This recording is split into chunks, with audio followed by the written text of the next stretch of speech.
Shaun, can you hear and see me okay? Okay, that's good. Good start. What I'll do is I'll go straight into my slides so that you can see what I'm going to talk about. There we go. Good. I've given my little chat this evening the title of an introduction to beekeeping, mainly because that's all it's going to be. As Aisling mentioned, I've been keeping bees for about 4 years, which on the grand scheme of things isn't that long. So if you've come hoping to hear an expert on beekeeping, I might be a little disappointing to you if you know something about it. The whole focus of my talk this evening is my 4 years in beekeeping, and I suppose feedback on that in case any of you are interested in taking it up yourselves. At the moment, this will be a good time of year. It probably hasn't felt like it where you are, but spring is on the way, and that's the time when the bees get busy. We see lots of insects in the garden today with the large bumblebees coming out, and soon it'll be time for all the other bees to come around. So really all I want to do today, I suppose, is give you some feedback on what I've learned, and also with some natural history about bees, which I didn't know about 4 years ago, but which I find fascinating. So I hope that you'll find this interesting. As a hobby, I love it, and certainly as an animal, the honeybee is an incredible creature that people are still learning about now. So what I will do is, as you say, there's an option for questions as we go along. On this slide as well, I put my restless name, which is Tiger Shaun. It is nothing to do with Tiger King or anything like that. It's to do with Leicester Tigers, and I'm a rugby union supporter, so I just realised that as I put it there. It would be tragic. But if you want to contact me separately to this about any further information or help you need, just take a note of that, and I'll answer as best I can. So here we go then. On the left here is a picture on my bedroom wall. I joined Friends of the Earth because they were offering a Help the Bees kit, which was seeds and this little identification chart. And if you can see it, you'll see a number of different shape and sizes of bees. On the right, what you've got is a more scientific view of it. Globally, there are 60,000 species of bees, I'm told. And obviously they're broken down into what are called solitary, the bumblebees, which, as I mentioned, we're seeing plenty of those at the moment, and what's called the social bees. Now, the only one I'm concentrating on this evening is the one social bees, apis, and then mellifera, which is that little one there. That's a picture of a worker bee. So when you look at it, it looks like a little brown wasp. That's the only way I can describe it. It isn't a bumblebee. It isn't anything shaped like any other of the bees you see there. It's quite a slim bee, but that's the only one I'm going to be talking about this evening. One of the things I didn't realise, and it sounds obvious when you think about it, is honeybees are the only ones that produce honey. All the others produce things that they keep in their own hives or nests and use for the production of their own young. Here we have what I would call meet the bees. When you look inside a hive, you've got 3 different, we use the word castes and sexes. The reason why we use the word caste is because both the queen and the workers are females. The queen is the most significant member of the whole community. She's the controlling factor. She gives off a pheromone, which is a scent, which makes all the other individuals in the colony do their job properly. If you take a queen out of a hive, what will happen if no queen is reproduced is they basically go very rogue, and they can produce some very odd behaviors. The queen lasts up to 5 years. And the reason why she lasts that long, if she's lucky, is due to the fact that she mated well to start with. I'll talk about that a bit later on. The worker, which is the one that, if you're lucky enough to see honeybees, is the one you'll see flying around. She's the one that goes out and gets all the food and the pollen to feed the young. She creates the wax cells inside the hive, and the propolis, which is it comes from tree resin. It's basically a sealant that they use to block any gaps in the hive. So it's, I suppose it's just like a sealant. they keep the hive clean as well. So if there's any dead bodies in there or things that shouldn't be there, they drag them out and take them away. The poor things only have a lifespan of 6 weeks in the summer, but longer in the winter. And it's not much of a life, but someone's got to do it. The first 3 weeks, they stay in and do the chores inside the hive, which is looking after the queen and nurturing the other young in there. And then the last 3 weeks are out and about, working themselves to death, basically. And then the drones, they just there for mating. They make babies. That's all they do. So what the drone does, a number of them at certain times of the year take off, and they go looking for queens that have emerged and are virgins on a mating flight. And the queen in that condition will mate with many drones. And it's from that one mating that queen is then fertilized enough to keep going for the several years that she needs to. You can see in there the populations of a typical midsummer, which is you can get up to 60,000 workers in a hive, 2,000 drones, but in winter the population crashes to those, and I'll give you a bit more detail as we go along. Many of this information I would admit I've lifted from other sources, some of it from a course I went on myself a few years back. The information is accurate, but I don't want to take credit for it. This is an idea of what goes on inside the hive. The queen lays an egg, and each egg hatches on day 3. The different types of bee then develop for different amounts of time, as you can see there, and then eventually they emerge 16, 12, and 24 respectively. And again, we've gone through the life expectancy. The comment at the bottom is that normally by the end of a second year of activity, the queen is more or less running on empty. And sometimes the bees know that. For somehow, and this is one of the things that is hard to understand, once the queen becomes less fertile, all the bees in the hive realize that and start preparing for what's called succession and create their own queens, and that one gets kicked out. C'est la vie. What we have here is a picture of a frame taken from a hive. And what you have here is an example of the different type of cells. Now, all bees start in exactly the same way, irrespective of what they become. An egg's laid by a queen, and the type of bee is determined by the shape of the cell and also the food that is given to it. So, for example, queens are given something called royal jelly, which I know is used in cosmetics quite a lot. And what you can see there is a cigar or a bump-shaped example. I think I can see 4 there, and that's the queen. And the reason why it's that shape is the queen is so much bigger. You can see some drone cells which have a domed top, and again, the reason why there's a dome is because the drone is longer than a worker. And then, as you can see along there, there's a few little white bits as I've arrowed, and that's actually a pupa, and that'd be a worker. And what will happen after a certain period of time, according to the chart we looked at, the bees will cover it in a thin layer of wax, and then the grub will go from the grub stage into the pupa stage, where it develops into a bee. So that, in a sort of nutshell, is the way in which the bee develops inside the hive. Beekeeping is a seasonal hobby. What I've shown here is that you get population fluctuations throughout the year. In the winter, as I mentioned, it drops down to excuse me, as low as 10,000, which sounds a lot, but if you're used to opening a hive up and seeing 60,000, the way I describe it, it's like if you open a bottle of cola, have a shaking it, they all come flooding out in a great torrent, whereas you have to look for them when you go in the winter, if you do go in the winter. But what it means is that most of your activity as a beekeeper happens in the March to sort of September time. The rest of the time, there is work to do, but it's not as frequently or as intense as the rest of the year.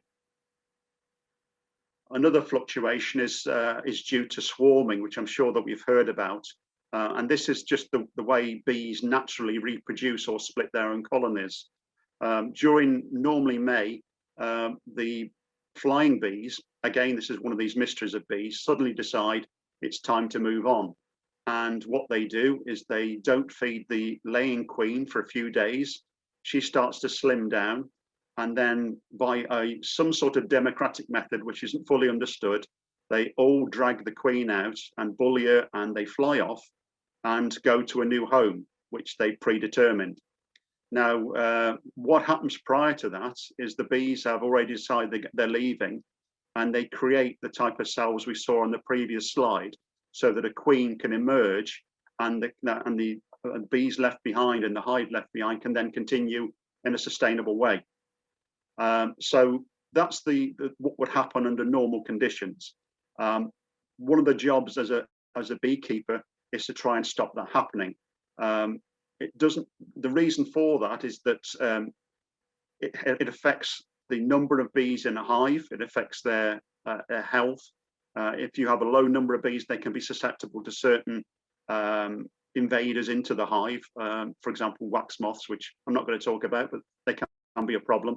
And so if you've got a healthy number of bees, they don't tend to happen. It also, ultimately, if your focus is on honey production, less bees means less honey. And also, I mean, I'll go to the swarm slide now. They do end up in some odd places, swarms. They tend to be in where you don't want them to be, in roofs. They can also be in other places. For example, this is a waste bin somewhere. But the general pattern is that most swarms are unlikely to survive during the winter. So a swarm going potentially is 30,000 bees lost. They do survive sometimes, but the general principle is the vast majority won't survive over winter. You can see these are quite scary, but when bees are swarming, which is, you can imagine what it's like having 30,000 insects flying around with one thing in mind, just to stay close to the queen. It can be quite a frightening event, but at this point is when the bees are at their most docile, because their only focus is staying close to the queen and making sure they get to their new home. But as I say, that's one of the tasks of beekeeping throughout the summer, particularly in May, to make sure that you look for any of the queen cells that I showed previously and break them down so that there's no succession. I mentioned a hive. This is a typical schematic of what the functional hive is. I'll work from the bottom up. You've got a stand, which I think the general principle is the entrance should be about 12 inches, 30 centimeters above ground level. I have two hives. One is on a load of pallets on the farm that's it's doing a good job. That works fine. And the other one is about 9 inches, or what's that, 250 millimeters above ground level. So it doesn't have to be precise, but I think it's good to have it at a reasonable height to stop, for example, mice getting in. They quite like to go in those over the winter. There's an entrance, which is a bit like a letterbox. Then we move into what's called the brood box, which is basically a square framed of wood. And inside it are frames where the eggs are laid and the food is stored. We saw a brief example of that, again, going back to that slide earlier. There's then a plastic or a metal mesh, which is called a queen excluder. And what this is for is there are holes or slots in it that are too small to allow the queen and the drones to go through, but big enough allowed to the workers. And it's in this area, which is called the super, where all the honey is stored on the frames. So when it comes to the end of August, roughly, when it's time to harvest the honey, that's where it's taken from. You then have a top board, which is basically the top of the hive, the internal top of the hive, which has got a use, but I won't go in at this stage. And then a roof, which is basically to waterproof the whole thing. So all hives work on that principle. But you can get a number of different variants. Some are functional, some have a more decorative approach. And you can see at the bottom the typical sort of more traditional beehive type of thing. They can be made from polystyrene as well. That's a recent innovation, but that's good, but it's difficult to clean. Now, the big thing is that when we come to a hobby is how much it costs. Because clearly, if it's something that costs thousands and thousands, it might not be a very attractive option. What I've done is I've put together a really basic estimation of what it would be. I'm sure that you've all seen beekeeping smocks, which either can be a complete one piece, almost like an overalls with a hood. It can be a jacket, or for the very brave, it can just be the actual helmet that goes on there. I wouldn't recommend that because stings do hurt, which I'll talk about in a minute. And if you've seen anybody on YouTube, there's a young girl who does, she calls herself the bee whisperer, I think, who tends to go out collecting swarms without any protective equipment at all. Well, she's mad, basically. She does it, it works, but eventually one day there'll be enough bees sending up enough pheromones that say we're being attacked, and she'll regret it. So don't try and do that. Always get beekeeping smocks. You need a smoker, which is a small container that you use for producing smoke, as it implies. What the smoke does is it calms down the bees when you do an inspection.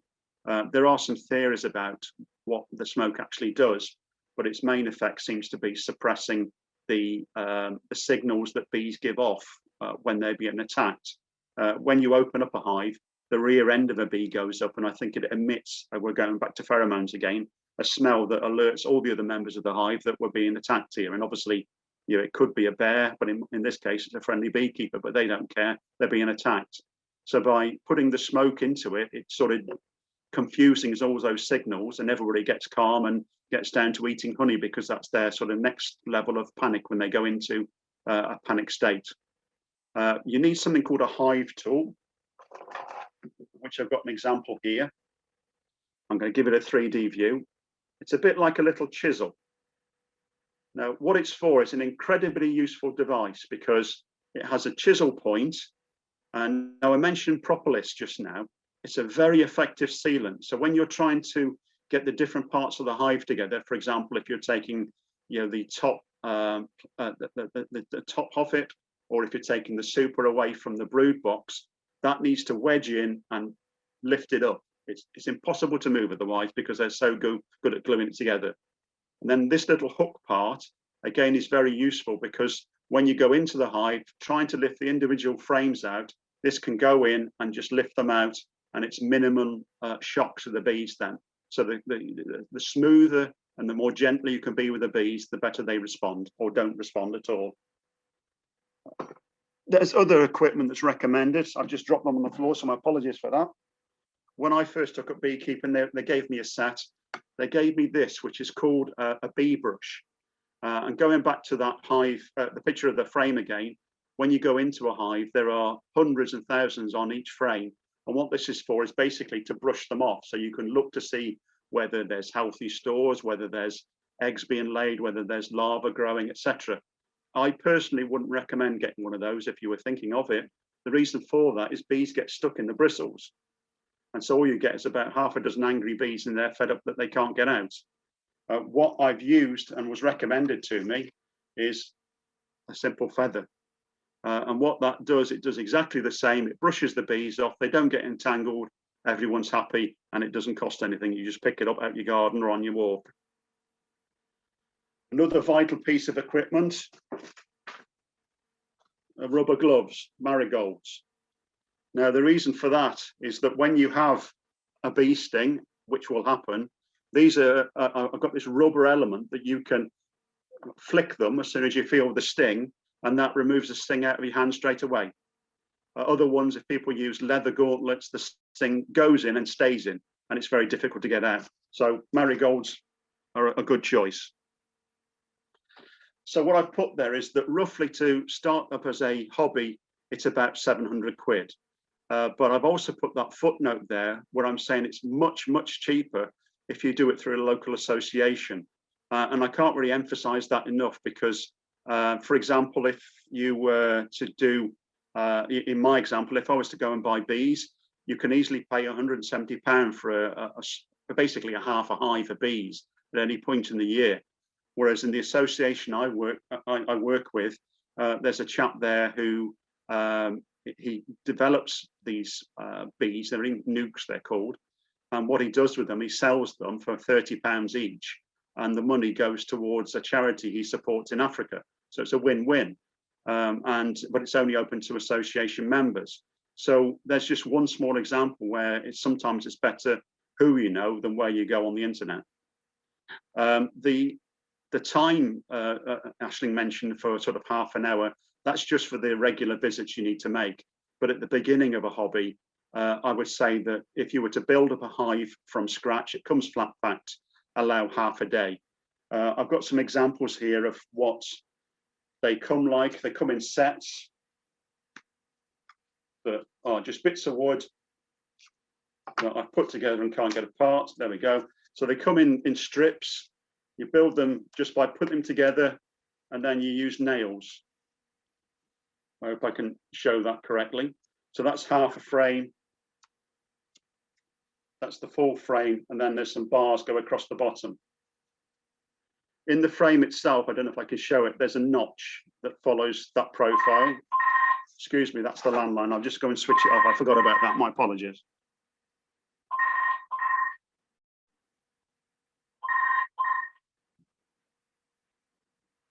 Sorry about that. I'd switched my mobile off, but I forgot about the landline. My apologies for that.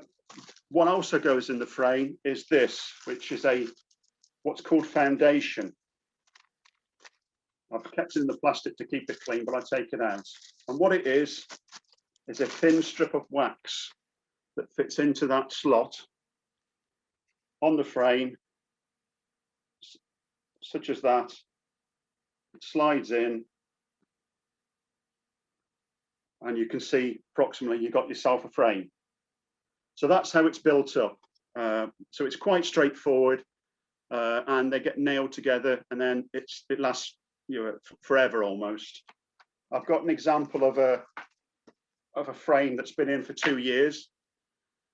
What you can see on there, I hope I'm trying to show it maybe on this side, is there's a patch of different coloured here. This is the foundation, and what foundation is a processed wax that goes through like a press, and it comes out quite thin, about maybe 2 millimeters. But on each surface, there's a slight raised area that's a hexagonal shape. And what the bees do is they actually take their own wax and build on that hexagonal shape roughly to the level of the wood. So what you have then, you have the right depth of cell. It's all controlled. Otherwise, they could go and develop their own shapes, and it can get quite weird inside. But at least this is regular, and it's easy to manage, and the bees love it. And what we see here is the foundation as was bought, and this is the bees starting to build on this foundation. They've not completed it yet, but during the course of a summer, it'll be completely covered in foundation, in the cells up to the level of the wood.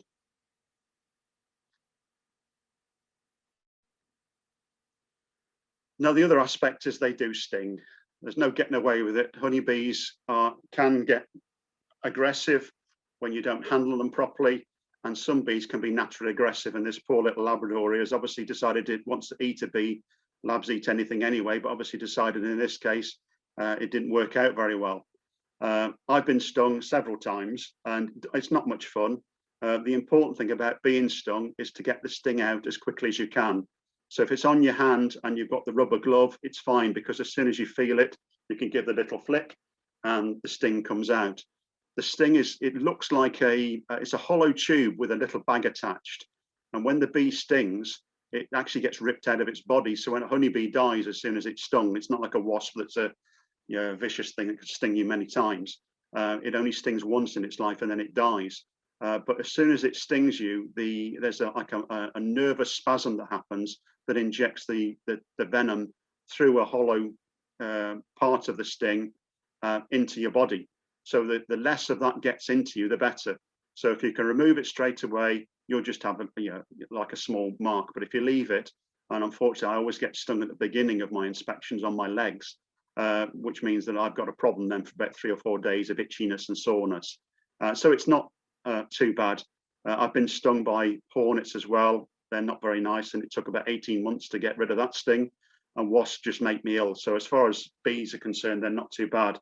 But other people can have really strong reactions to it, and anaphylactic shock can set in. So if you've got any concerns about that or any history, beekeeping might not be the thing for you, because clearly all it takes is one sting to put you in trouble. The other thing as well is you need to be fairly mobile. Unfortunately, with the nature of beekeeping, it's not very ergonomic in the sense that there's lots of bending over.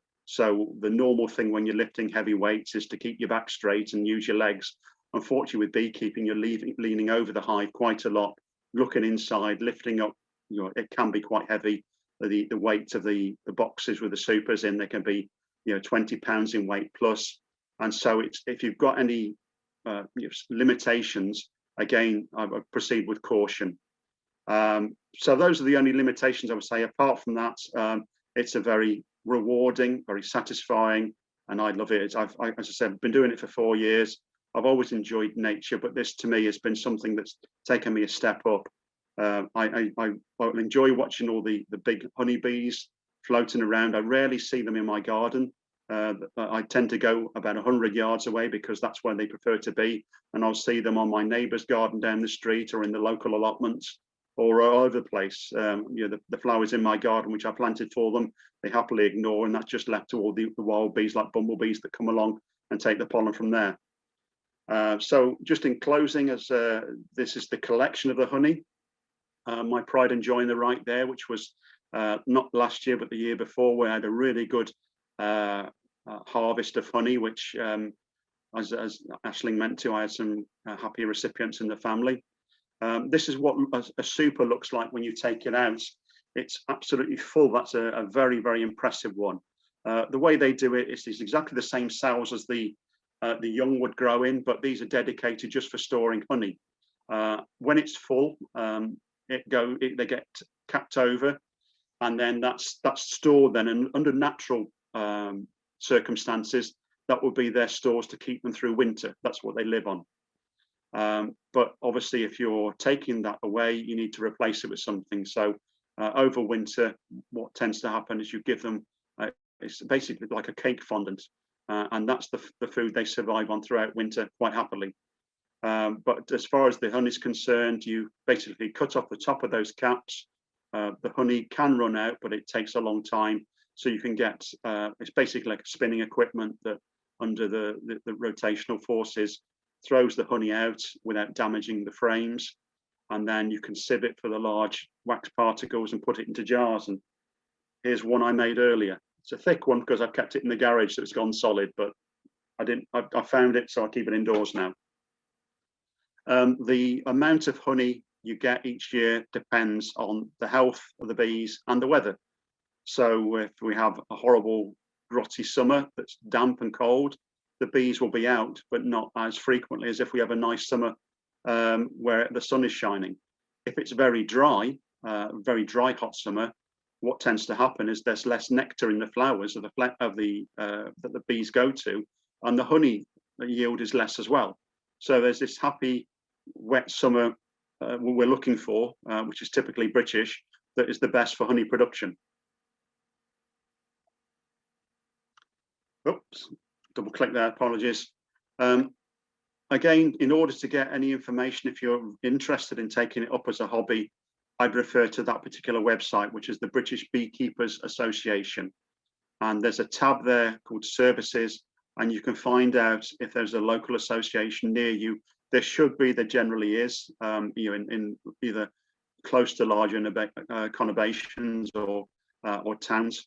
And so again, I'd strongly recommend that if you wanted to take it up as a hobby, that's the best place to start.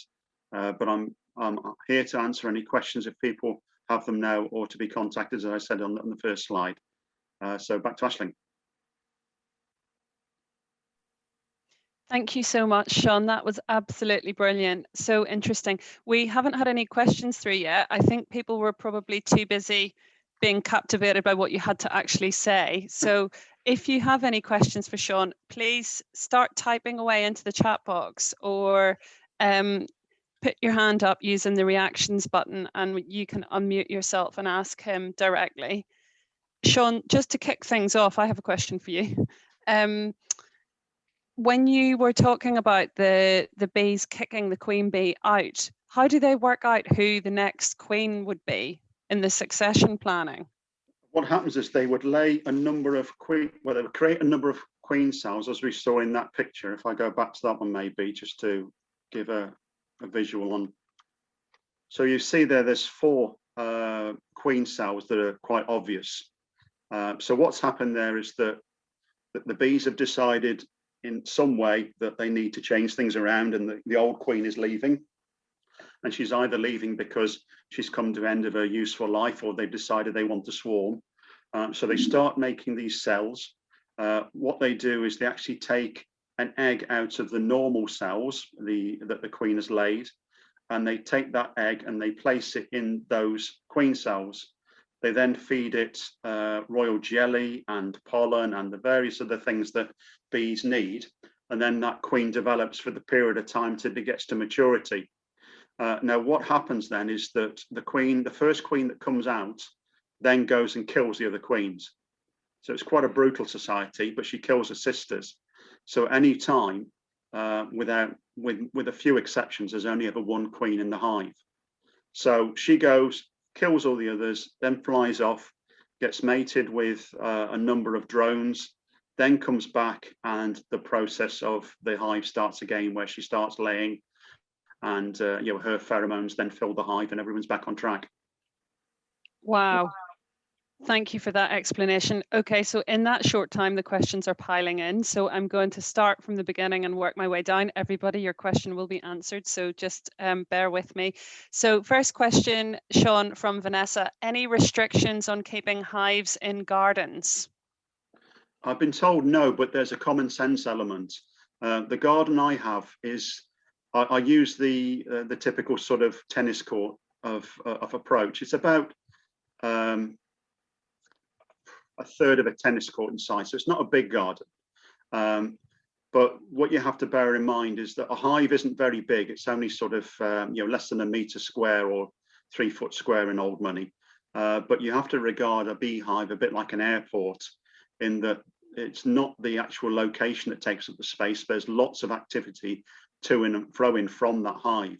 So where you site a hive, you're prudent to allow about a 2 to 3 metre or 10-foot exclusion zone, if we use that, because if you walk into that exclusion zone, what's likely to happen is you'll be walking into loads of bees flying to and from the hive doing their normal business, and they won't like that, and you'll get stung. But as far as legals is concerned, there's no restriction. I've been in contact with the local council. They've come and visited me, and they're quite happy with it.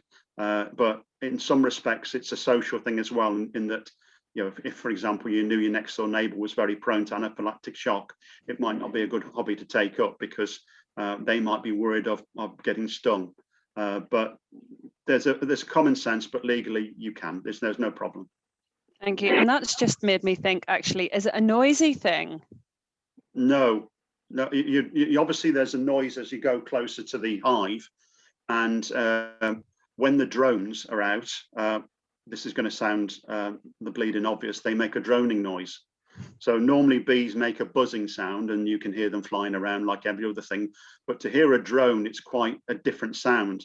So when they're out on their wishful flights of fantasy to try and get mated, and there's quite a few of them out and about, that can be a little bit noisy. But in my garden, I'd probably get as much noise from the bumblebees that visit than I do from the honeybees, because they come in, they land, they go in the hive. That's what they do. They're not interested in sort of walking around or seeing what's going on in my garden. Entirely functional. Brilliant. Thank you for that. Okay, so next question. How long can you leave a hive? So, for example, if you're going on holiday for a month, lucky you, Vernon, if you go on holiday for a month, Shaun, is that acceptable, or do you need someone to babysit it for you? It depends when in the year you go. So, for example, if you went in December, not a problem. Providing that the bees have got plenty of food, they won't need to go anywhere. They'll just stay in the hive, eating the fondant through the winter. If it was May time, you might be a bit more nervous, because what can happen in a month is the queen cells can be developed, and new queens can be in there in that period. And if you haven't been in on the regular basis to try and get rid of those queen cells, potentially you've got a swarm. So it really does depend. I try and visit in the summer my hives. I do them weekly, just to make sure that it's not just the swarming element, but there's an aspect of health. I have to check in case there's any diseases. I mentioned wax moths, which are a pain. There's a few things that you have to check as a basic hygiene thing, and just for the general health and well-being of the hive.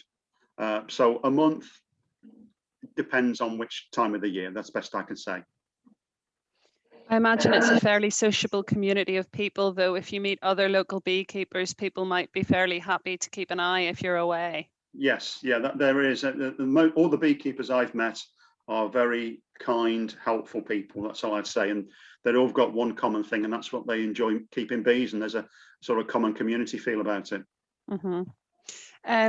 Margaret would like to know, Shaun, how many hours a week on average would you need to devote to one hive? Okay, well, to start up, as I mentioned, if you give half a day, which would be to make a hive from its flat back state into a functioning hive. So that's an initial startup time of half a day. If you bought it as an assembled hive, you cut out all that work, but it costs you considerably more. But on a rolling basis, an inspection of a hive literally takes 15 minutes at most. So that's include getting all the kit on, for example, my beekeeping kit, lighting the smoke and making sure that's producing, then going up there and checking all the way through to make sure each of the frames in the hive I've got all the necessary signs of health that I need to look for. So it's a 15-20 minute a week job, so it's not very demanding on time at all. Thank you for that. Another question about the wax. Do you use the wax to make candles, or does it have other uses perhaps? Wax, it's exactly the right stuff for making candles and other sort of wax-based ornaments. I don't do that personally. I have got some wax that I want to give away because I don't have any of the equipment. You need bain-maries and all sorts of stuff, and I just can't be bothered with that. So I'd rather give it to somebody else who can make good use of it. So yes, it's wax that can be made into candles, and there's people in the association who I've seen some really stunning looking stuff that they make from it, and it smells gorgeous as well. There's nothing smells nicer than natural beeswax. It's a beautiful aroma. What flowers or trees do you think your honey comes from? And is it a particular type of honey? The type of honey that I've got is mixed. So, for example, we can all spend £16 on a tiny jar of Manuka honey if we wanted to at Sainsbury's or Tesco's. And those particular types of honey have been dedicated to having hives in the Manuka flower plantations. I'm not sure what Manuka is. I'm assuming it's a tree or a flower of some sort. And they must go through a testing to validate the purity of the honey to claim it to be Manuka. Mine is general, but I know where my bees go. For example, during lockdown last year, I noticed a lot of the bees were coming back with red pollen. The pollen is on their back legs. It's got like little bags that they store the pollen in, and the pollen coming back was red. And I looked online, where does red pollen come from? It comes from horse chestnut trees. And about 100 yards from my house in the local park are horse chestnut trees. So they were going there. And it varies throughout the flowering season. Lavender comes along, that's a grey pollen. Later in the year, when there's the brambles on, they produce a sort of a very light grey. So you can tell where the bees have been just by referring to particular charts of flowers in season. And if you were able to get hives on a heather heath, then that would produce a very distinctive honey as opposed to a general or a lavender honey. But where I am, I'm in the middle of a sort of semi-urban environment where there's some rural land and allotments. And my second hive is on a farm where there's trees and also some of the flowers that the farmers asked me to side to hive to help with the pollination. So mine will be different, but I'll be interested this year to see what difference there will be between my home hive and the farm hive, just to see if there's a difference in the flavors. And what makes them choose the difference, the different pollen, Shaun? Is it a case of it's like us with our different tastes with cuisines and what have you, or are they feasting on are certain kind of trees and flowers producing more pollen and they're greedy, so they go to those ones?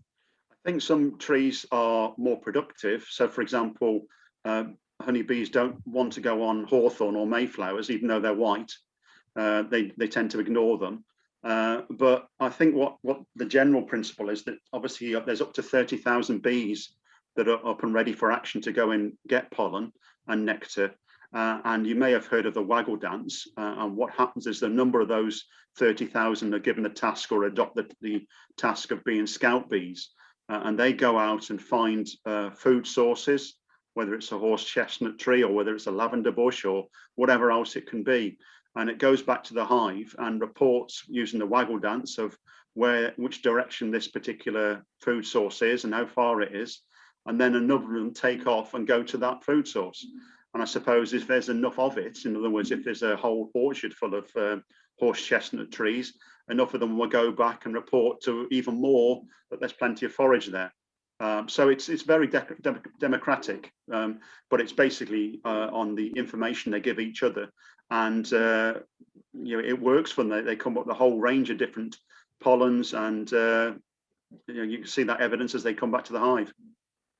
The big one in September for me this year was that near me, about a mile away, is a very small river. And there's an invasive plant called Himalayan balsam, which is a nuisance, but it likes waterways. But bees absolutely love it.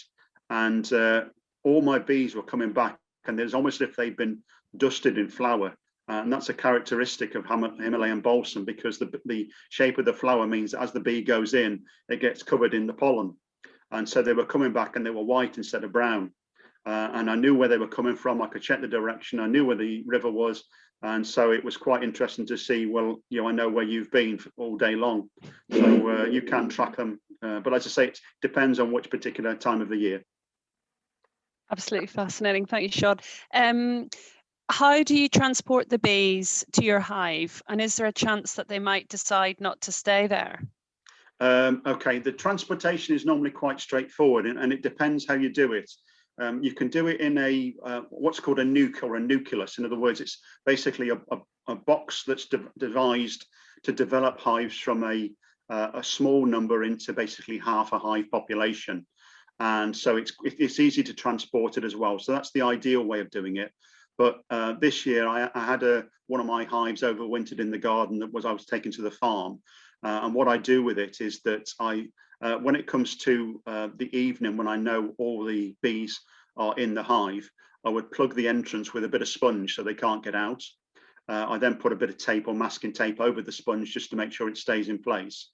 And then I use a strap, a bit like a lifting strap, to tightly hold the hive together. And then it would just be lifted very carefully, transported in the back of a car, placed in its site, which is about 4 or 5 miles from where I am. And what happens then is the bees come out, have a quick, it's a bit like watching planes circle again in an airport. They come out, do a few circuits, go and have a look around. They then go out, find some forage, go back and tell everybody else, and the cycle starts again. So there's normally no problem at all with siting a hive in a different area, providing you've got all the flying bees back. If you haven't, so if you did it in the middle of the day, a number of the bees will keep going back to where the hive was in the hope it'd be there, but obviously it's not, and they'll probably die.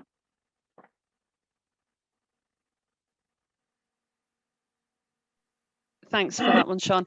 Are there environments which aren't suitable for the bees? This lady says she's in a rural place, but they have quite a lot of rapeseed, and she's heard that that pollen isn't great.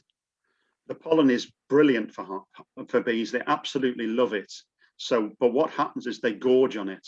So they used to grow rapeseed around where I live. There was some 3 or 4 very large fields. And during the period, I think it was in sort of May and June when rape was in flower, most of the bees were coming back with a bright yellow pollen, so I know where they've been. And the disadvantage with the rape is that because it encourages, it basically gives us signal there's a massive food source. It increases the risk of swarming because the bee, thinks there's plenty of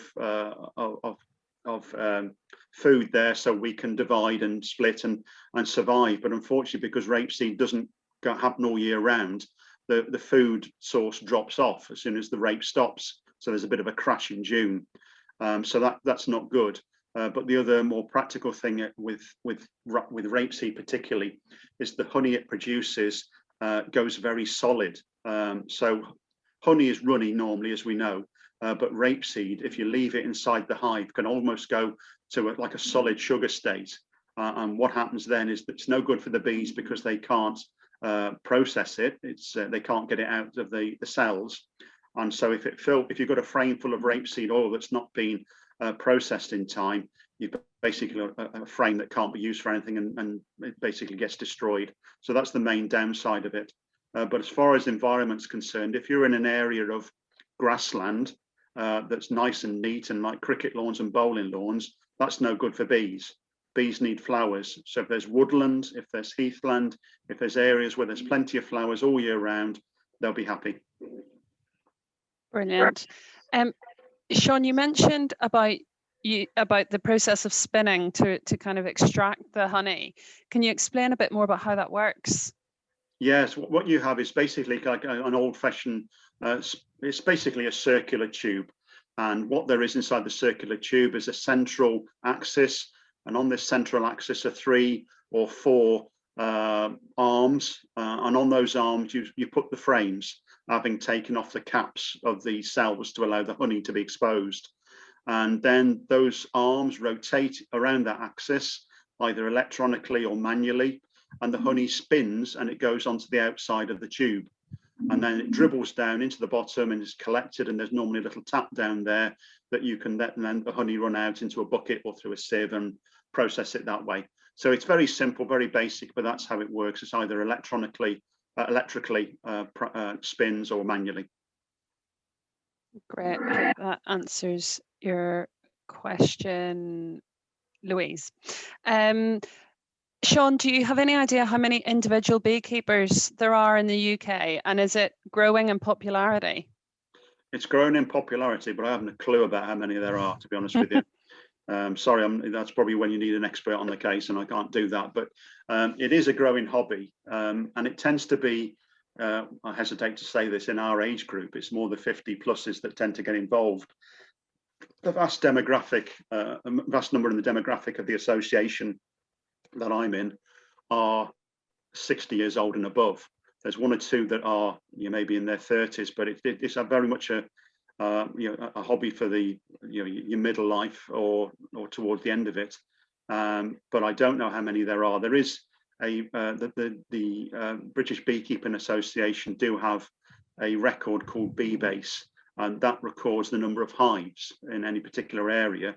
But obviously, just because you know the number of hives doesn't necessarily mean you know the number of beekeepers. So I'm sorry that I don't have an answer for that. That's absolutely fine. Thank you very much. Do you have any experience as to how true it is, whether local honey or your own honey will help with hay fever? I don't have any personal experience of that, but I'm told it can work. And the reason for that is that if you're in an area, I'll go back to the heather example. If you've got hay fever and you live in the top of a wild moor where the only flowers around you are heather, the chances are that the heather pollen is the thing that's irritating you. And there's evidence to show that if you start eating honey that's been produced by heather flowers, that you gradually build up a defense against it. And but I've been told that. I don't suffer from hay fever myself personally, but I've been told that local honey is better for you. What tends to happen as well is if you buy honey from supermarkets, you can't always guarantee it's not purity, but what's the word I'm looking for? It's genuine nature. A lot of honey that's produced particularly in the Far East is adulterated with different sugars. And so it, for all intents and purposes, it tastes like honey and it looks like honey, but it isn't honey. It's not seen a flower.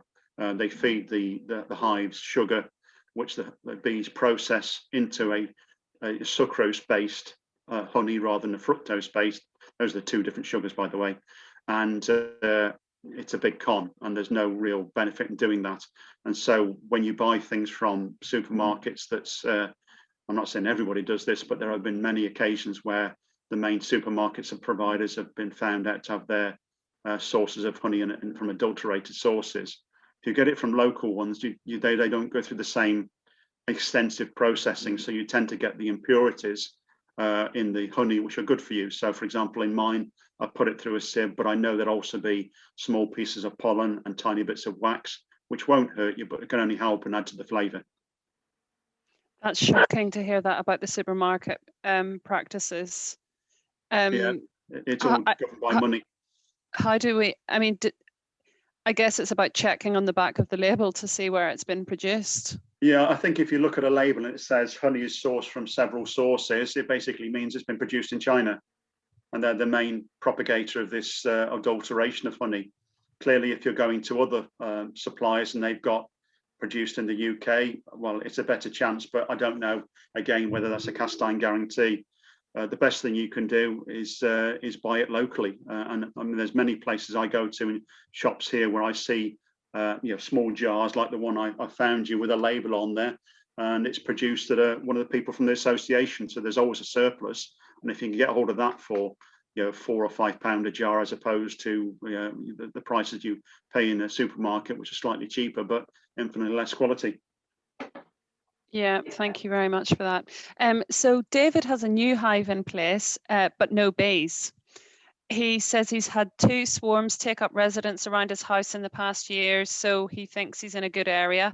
Do you think the swarm attractant products are worth buying? Yeah, I've tried to do that myself with attracting swarms. I've been told the best one is, it's a certain oil, and it slipped my mind. It'll come to me in a minute, but there's an essential oil you can use that you spread on the inside of the a hive, and the bees are attracted to it.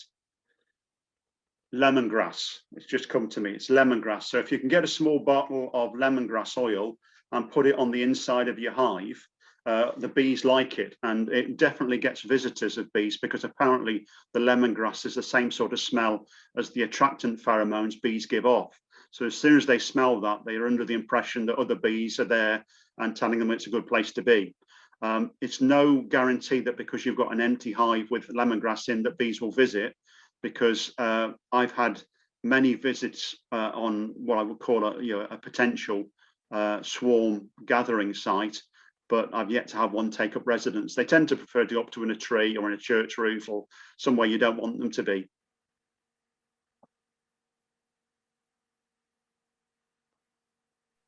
Thanks for that, Shaun. Can you build your own hive? Yes, you can if you want to, but it's much easier to buy these proprietary flat packs. I'm sure that you could, but it's such a fiddle. I'm sure by the time you bought the wood, set everything up, done this, that, and the other, measured it, and all the rest of it, it's just as cheap to go and buy the stuff from through your local association. The total cost for my hive that I built up last year was £170, but that includes all the frames and the wax as well. So it was from nothing to a complete hive that the bees could go in. Margaret's referenced medieval monks using wicker hanging baskets. Yes, the trouble with those is that the practice in those days was that in order to extract the honey, they destroyed every hive. So it's not the most friendly way of beekeeping. But at that, in that period, there were so many bees around that wasn't a problem. We've got less bees now, so we have to manage them better. And how do you stop the swarms moving out, Shaun? You basically have to get to the queen cells before they have any evidence of eggs being laid in them. So it's the regular inspections that stop the actual swarming. If it's not always a guarantee, because the bees are quite sneaky and they won't do it as obviously as we can see on the frame I've put on the screen. Occasionally it can be tucked away, and occasionally you can miss it, in which case the swarm will go. So that's the only thing you can do. There are methods which are quite cruel. There's one method where you can actually clip one of the wings of the queen to prevent her. It doesn't prevent her leaving, but what it means is if she flies off, she flies back in a circle and lands back in the hive. But unfortunately, it's not much of a life for a queen, because having done a maiden flight and been mated, she spends the rest of her time in a hive laying eggs, apart from the time when she gets starved for 3 days and bullied by all her children to leave the hive. So if she can't leave because she's had her wing clipped, it doesn't sound a very nice existence for a few days. So it doesn't sound very natural. It's much better to try and stop it happening the correct way, which is to stop them developing queen cells. And Shaun, what about the hygiene and cleaning checks that you have to do to keep the hive going? Yeah, what I have to do with it is I don't use any chemicals in the hive, because that's no good for bees at all. The main thing I have to do is with the equipment I've got. So for example, I pointed out the hive tool, which I'll refer to it again, which is this here. Whenever I use this, it's always covered in propolis or wax or whatever. So what I do with it, I have to give it basically a boil. I pour boiling water over it to get rid of everything and sterilize it each time. What I don't want to do is, if I had a problem in one of my hives, a particular disease, is to transmit it to the other hive by using a dirty hive tool. Same with my gloves as well, that I have to keep them clean. So that's the main thing you do. It's the tools that you use, because you'll be taking infection to the hive with dirty equipment. Shaun, that brings us to the end of our questions, and we're right on time. We've got a few people saying thank you so much for such an informative talk. Thank you. It was absolutely fascinating. Just a reminder that your Restless name is Tiger Shaun with SHAUN. If people want to contact you, you're very happy to answer anybody's additional questions if they were too shy or there hasn't been time to address it. Absolutely, no problem at all with that. And we can provide the presentation tomorrow when we send out the email to you all to say thank you for attending this evening. So his details will be on there as well. But thank you all very, very much for attending this evening. Shaun, thank you so much for your expertise. It was absolutely fascinating. Good, thank you.